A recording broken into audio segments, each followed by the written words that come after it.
we're talking about a crime scene, or it is a crime scene basically, because we don't know what happened. It can be, I was with the FBI's evidence response team and actually worked the TWA Flight 800 case off the coast of Long Island back in 1996. And, that was only in 75 to 120 feet of water. We're talking in this case, Nicole, from 19,700 feet to almost 26,250 feet. Those kind of depths are what we're talking about.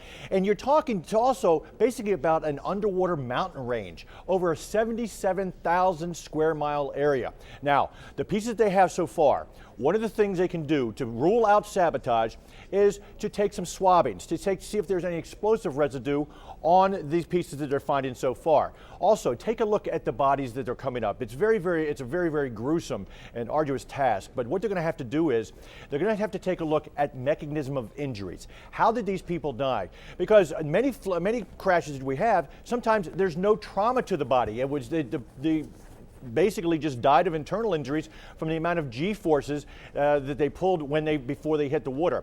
If you look at TW-800, Nicole, that flight, when it broke apart, it hit the water going almost 450 miles an hour. So, we don't know exactly what the altitude of this particular flight was when it hit the water. Did it break apart? Was there an explosion? These are questions we just have no answer to right now. Well, because going so fast and hitting the water so fast, it's almost like hitting concrete.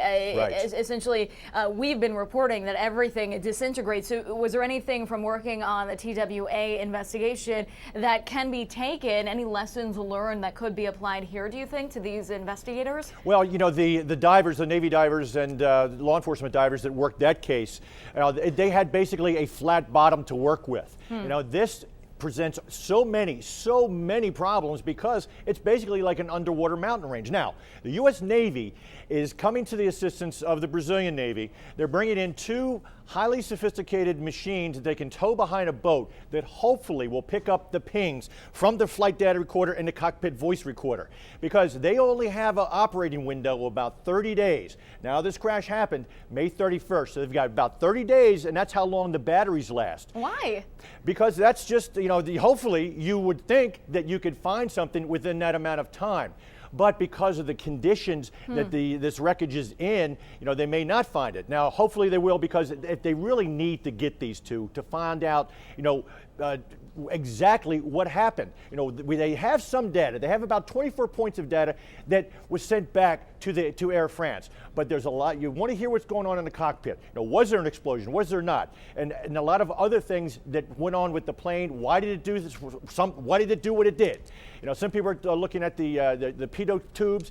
They replaced them on some of the planes. But there's a lot of questions that still are not answered. And this device that they're bringing in apparently can hear pings to about 20,000 feet. So hopefully, we found this tail section. Right. And take a look at, and they're also going to look at where these the bodies they found. If they were towards the back of the aircraft, then that would tend to say to me that maybe these recorders are right in that same area where they're finding this debris, because they are in the tail sections of the plane. How do we know if there was an explosion on board? Well, that's one of the things that I said. They're going to take a look at explosive residue.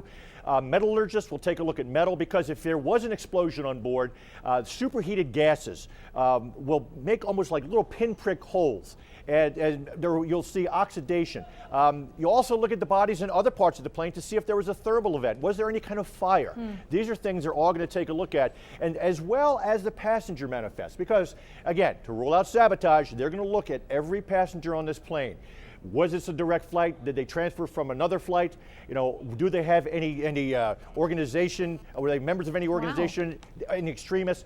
This is what the French, the Brazilian, and I can guarantee the United States are looking. All intelligence agencies are looking at these names with a lot of scrutiny, saying, "Okay, what do we know about this person?" I didn't even think of that, but I guess there are just so many questions. You can't rule anything out. No, you can't. As of yet, and you mentioned this black box, and everybody's talking about this black box, right. Black box. What the heck is the black box? Because I don't think a lot of people even realize what we're looking for. Well, there are two recorders. Basically, you have the cockpit voice recorder, which will basically, you'll hear all of the communications between air traffic control, ground control, from the time that they got into the cockpit until the time that they hit the plane disappeared.